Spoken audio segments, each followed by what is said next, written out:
Okay, good morning, good afternoon, good evening, and welcome to today's episode of the Product Angle Show. On today's episode, we'll be talking about misinformation with Muhs Yesilada. Hey, Muhs, how are you? I'm good. How are you? Good. So Muhs is a PhD student focused on misinformation in the context of Islamophobia and Islamist extremism at the University of Bristol, and he's somewhat funny stand-up comedian. So, Muhs, tell us something we cannot Google about you to begin with. Okay, here's something interesting. I used to play table tennis ridiculously competitively when I was a kid. Okay, interesting. I used to love table tennis. Yeah, so when all the other kids were trying to be, I'm from the United Kingdom, so when all the other kids were trying to be professional footballers, table tennis, that was my thing. So I would train twice a day, one at school during lunchtime, and then I'd take 2 buses to training every day after school. I'd compete in tournaments, I had a national ranking, and then when I turned 16, I got a girlfriend, and I was like, there's more to life. Oh no, it was fun. I mean, I used to love the spins and bouncing the ball right in front of the net or behind the net, whatever. It was a blast back in the day. It's one of those sports where people seem to overestimate their abilities at. I've never met anyone who says I'm rubbish at table tennis. Everyone reckons they're the best. It's the strangest thing. Yep, everyone thinks they can be really good at table tennis. I get that. It was a blast. Yeah, great sport. Okay, yep. So we are going to be talking about misinformation today, but before we do that, I know you're studying for a PhD. Just talk us through a little bit about your area of research. Yeah, so I focus on misinformation in the context of Islamophobia and Islamist extremism. So essentially, the concept goes: there is no Islamophobia and there is no extremism without misinformation working its way in the pipeline. So if you take one of the most established theories of radicalization or the process of becoming an extremist, whether that might be an Islamophobic extremist or an radically Islamist extremist, whatever you want to call it, there's 3 elements to it. So you have the need. So something's gone wrong in your life, you feel hard done by, something's been taken away from you, so forth. So there's a need that needs to be fulfilled. Then there's the network and the narrative. So the network, well, let's start with the narrative. So you need some sort of narrative that affirms why you've been hard done by. Who are you going to blame? What's your license to kill, essentially? Who can you blame for your problems? So when the classic one you hear about Muslims is they come to our country and they steal our jobs, right? So you may have lost your job. Well, who are we going to blame? You can blame the immigrants who you believe are all Muslim. And then you have the network. So you need a group of people who essentially reaffirm your beliefs, right? Now, the problem with social media, it increases the access you have to the network and the narrative, right? So you can go online and you can find a very convenient echo chamber on basically any social media platform that reaffirms any belief that you may have and makes you feel part of a community. It's an imagined community for the most part, but a community nevertheless. And that's the underlying mechanisms of extremism. So with the narratives part, most of those narratives are deeply embedded in disinformation, misinformation, whatever you want to call it. And that's why I connected the pieces in that context and thought, okay, so what are the consequences of misinformation? And ultimately, I'm focused on developing new ways to protect people against falling for misinformation.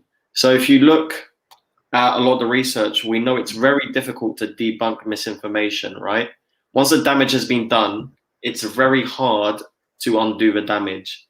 Try telling a staunch far-right extremist that the things they're reading online isn't true. You're gonna have a very hard time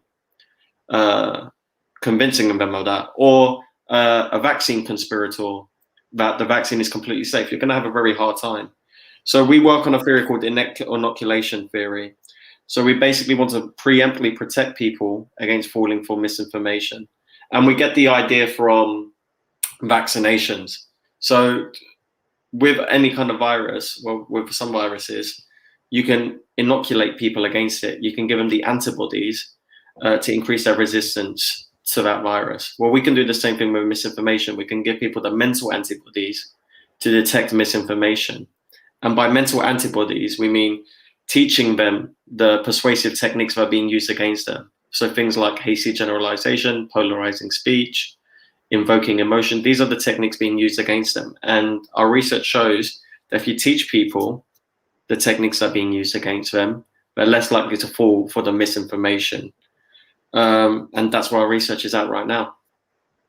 Got it. Thank you. So how do we actually define misinformation? Is there a standard definition for it? Or, from your research, how should we define misinformation? Yeah, so misinformation refers to false or inaccurate information, irrespective of the person's intention to deceive or not. So the term has been around since the 16th century, I believe, but it's really taken off in the last 6 years, conveniently with the rise of Trump.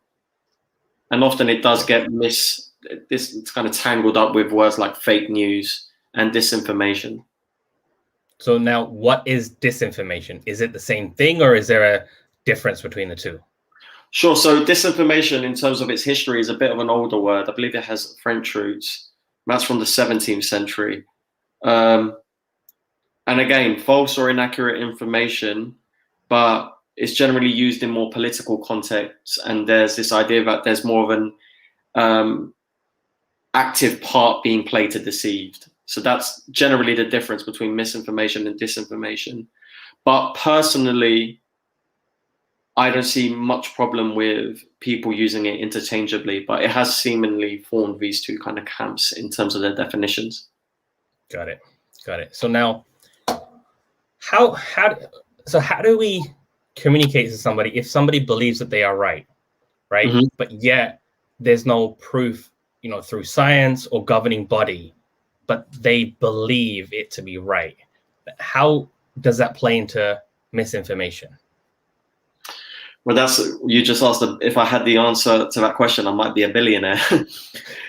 That's the tricky thing. So what do we do about the people who've already fallen down the rabbit hole, if you will, and they're absolutely staunch in their beliefs and there's no going back?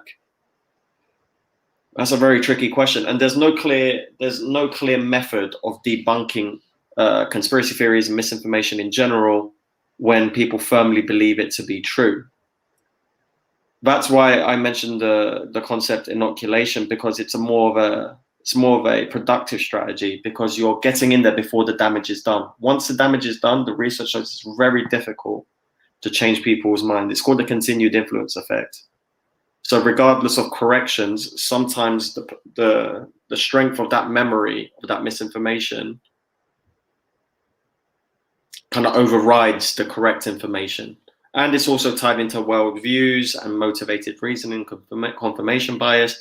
If people firmly believe something to be true and it ties into their worldviews, it becomes a lot more difficult to unstick that misinformation because it's tied into their belief system and how they see the world.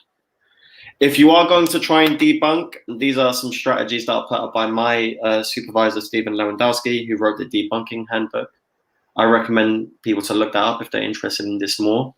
One, you have to come from a place of empathy, and you can't turn it into an argument. Those are two fundamental parts of it, right? Also, you need to be firm with your facts and promote critical thinking while you're talking, but not in a patronizing way. Again, coming from a friendly, empathetic place is very important. So you want to ask them questions about source credibility. You might want to talk to them about the potential logical fallacies in what they're reading. So if they tell you something like, the AstraZeneca vaccine caused whatever number of blood clots, therefore the vaccine isn't safe and should be discontinued.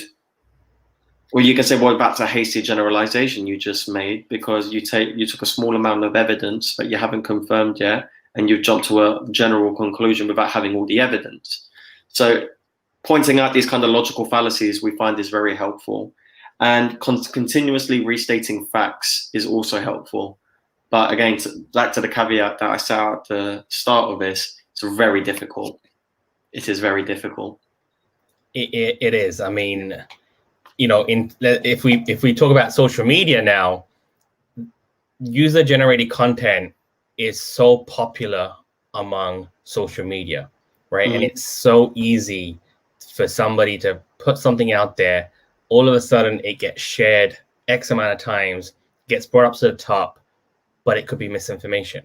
And WhatsApp is, one of the big examples where people just forward their WhatsApp messages, and all of a sudden, just because it's forwarded to you, people think it's true or people think it's real.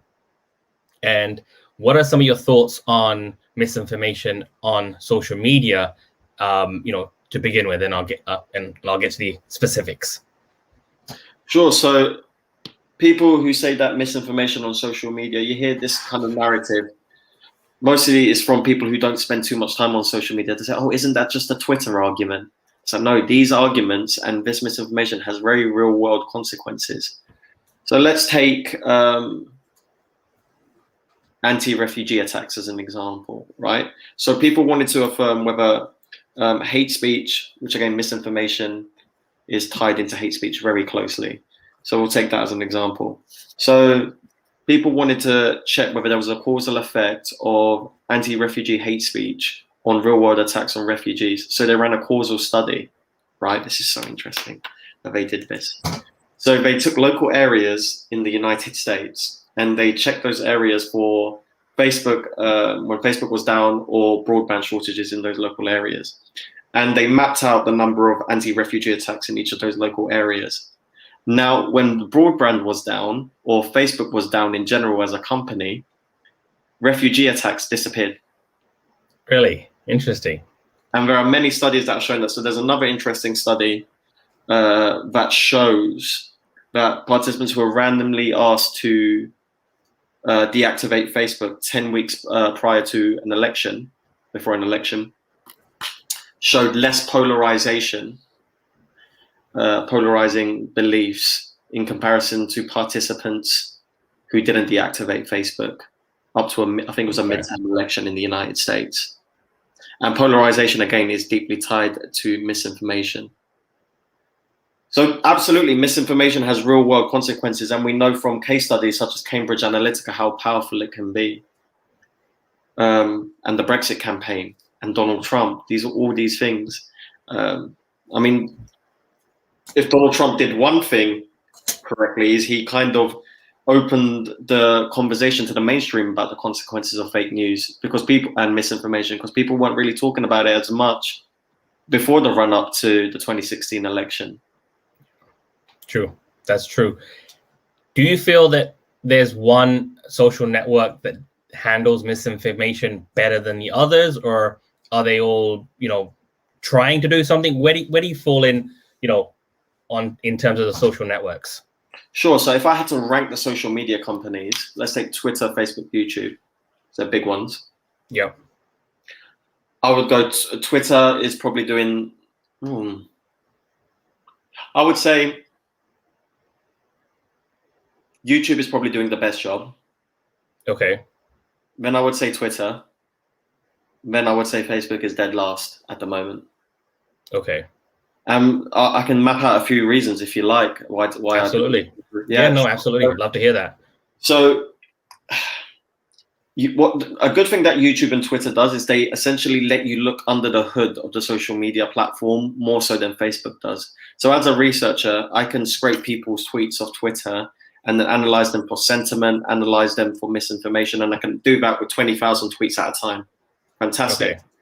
So with and I can automate it. I can generate topics, and then I can use that information to analyze misinformation and try and understand the discourse around Islamophobia and Islamist extremism on the social media platform.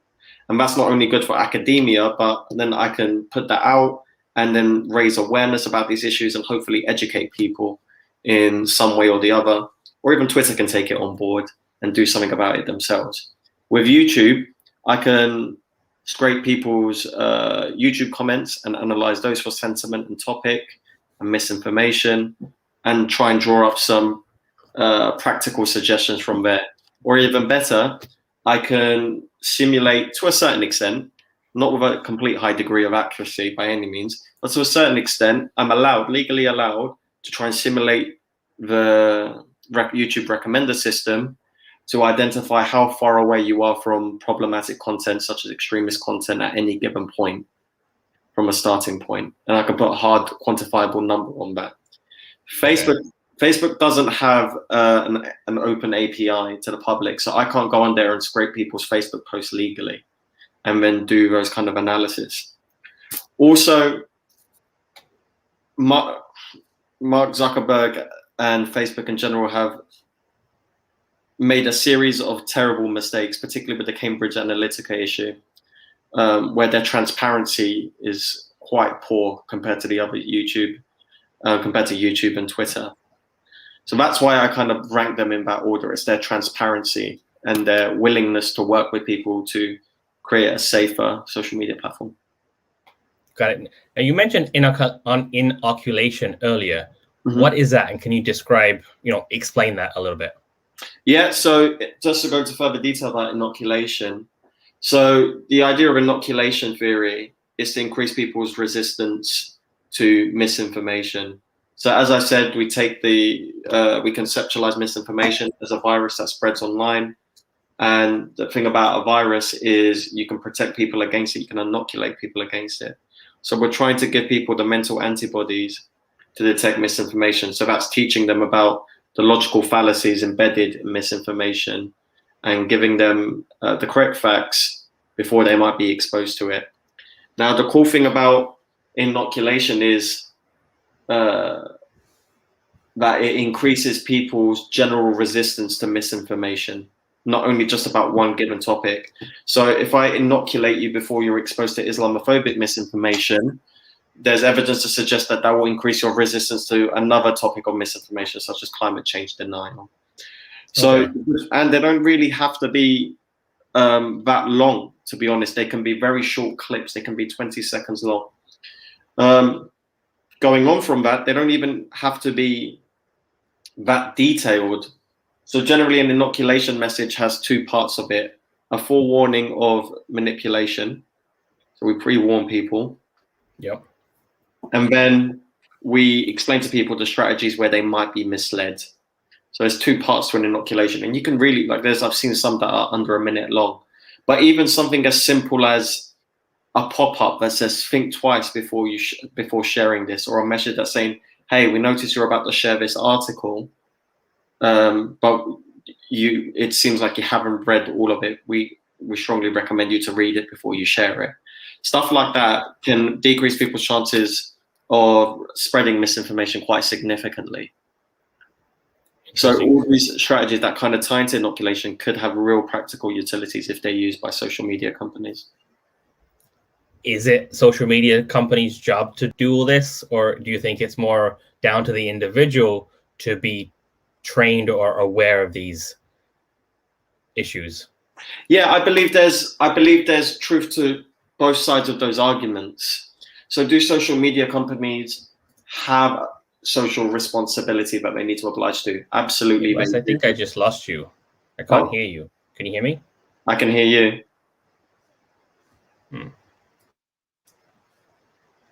Can you hear me? I can hear you. Can you hear me?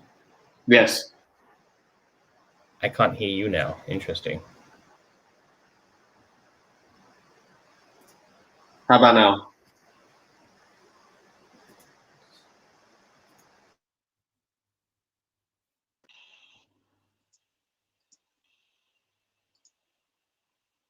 Hello. Yep. Oh, great. I think my sound just completely is gone.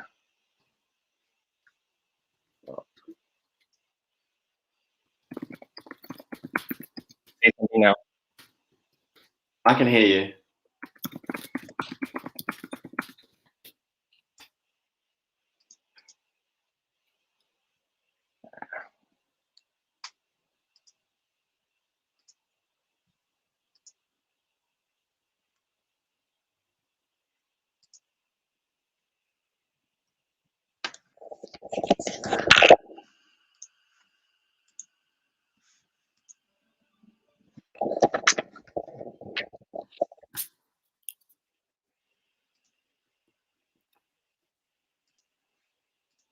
Hey, Muhs? Yeah, can you hear me? Still can't hear you.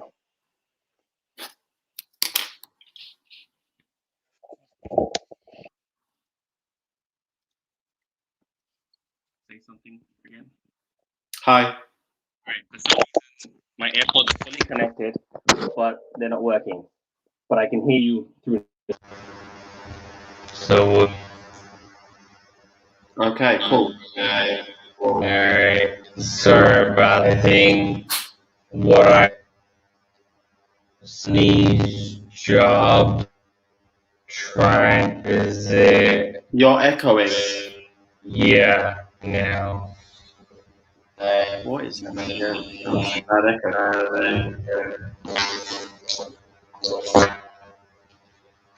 Let me try.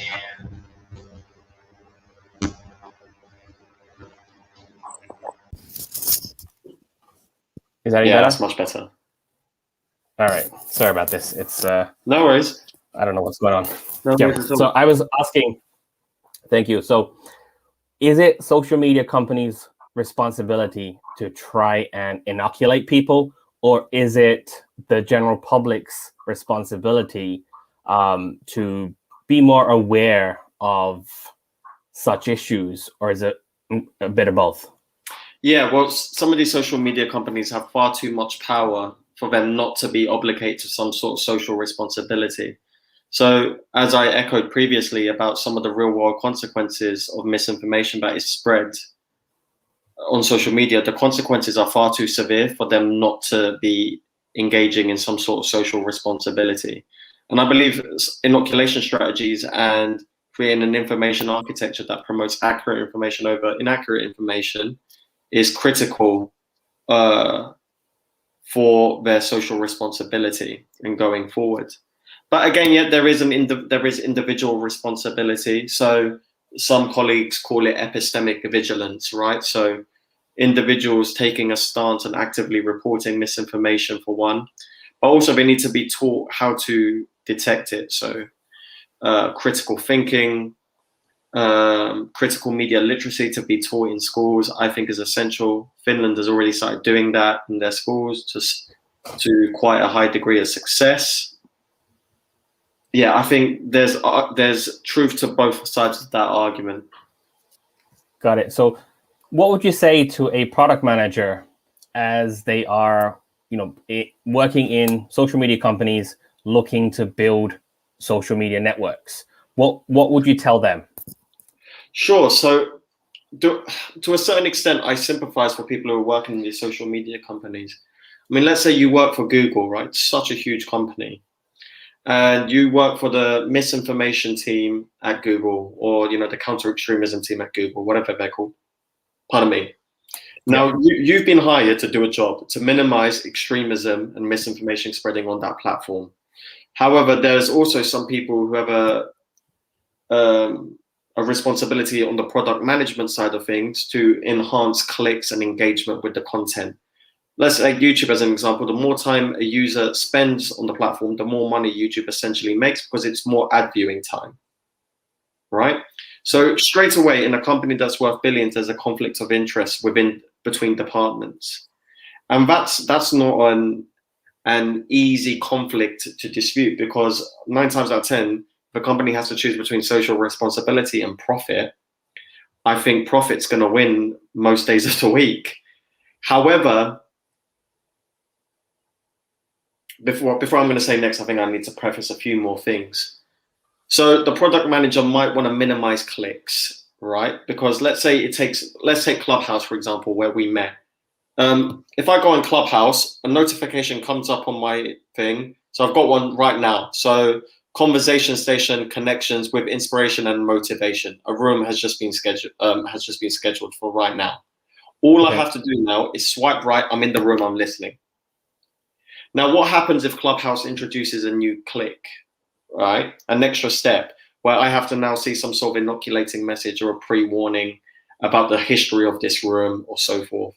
So what if they said, before you enter this room, please understand that, let's say it was a room about COVID vaccines. Please understand that this room has had a history of spreading misinformation, or before you share anything with this room, make sure to think twice about it and really assess the information. Some sort of pre-warning, right? That's an extra click.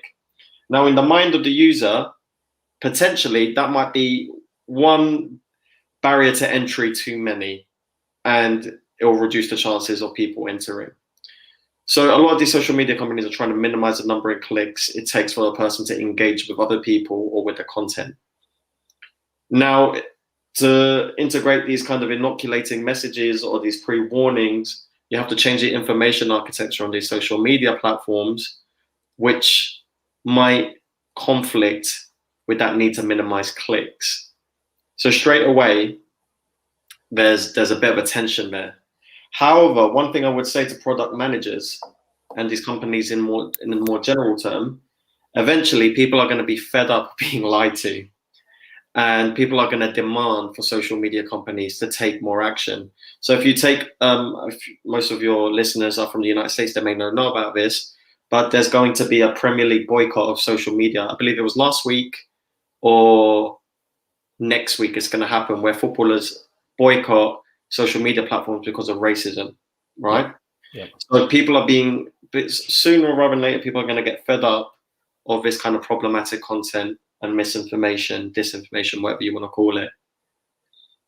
So soon, the social responsibility aspect is going to coincide with the need to make profit, because the lack of social responsibility may eventually steer people away from using the platform. True. That's a very interesting thought there. So if you were to prioritize, the top 3 things social media companies should do right now to get the biggest or the best benefit to the users to try and reduce misinformation, what would those top 3 things be? Sure. So take down blatant lies on topics that have factual consensus. So climate change isn't up for debate anymore. It's happening.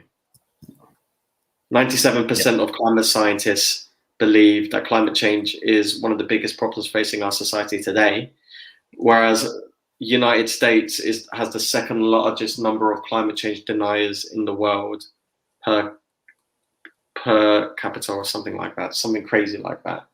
So there's a disparity in what the people believe and what the experts believe. And in the middle of that is misinformation. So take down content. It's not censorship.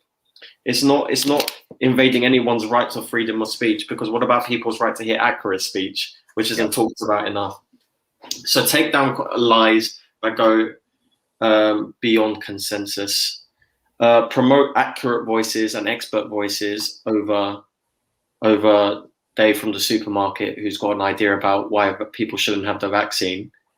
So why is a tweet from someone who has no background in epidemiology or virology getting more retweets than someone from the academia world who has 30 years of research experience in epidemiology? That makes no sense on any level, right? So promote the voices that need to be heard during crisis. Change your information architecture. So stop promoting. What's the word I'm looking for? Stop prioritizing ad revenue and minimizing the number of clicks and trying to win the attention economy over people's lives, because there's evidence to suggest now that misinformation does in fact kill. Just look at what's happened in Myanmar over the last 6 years and the propaganda and misinformation campaigns on Facebook, which led to deaths. Yeah. Those are the 3 major things I would say. Definitely. This topic is super interesting. I think, we've spoken offline and through Clubhouse on different rooms. There's a lot of misinformation out there, and it's a tight or a struggle to get it sorted out or improved.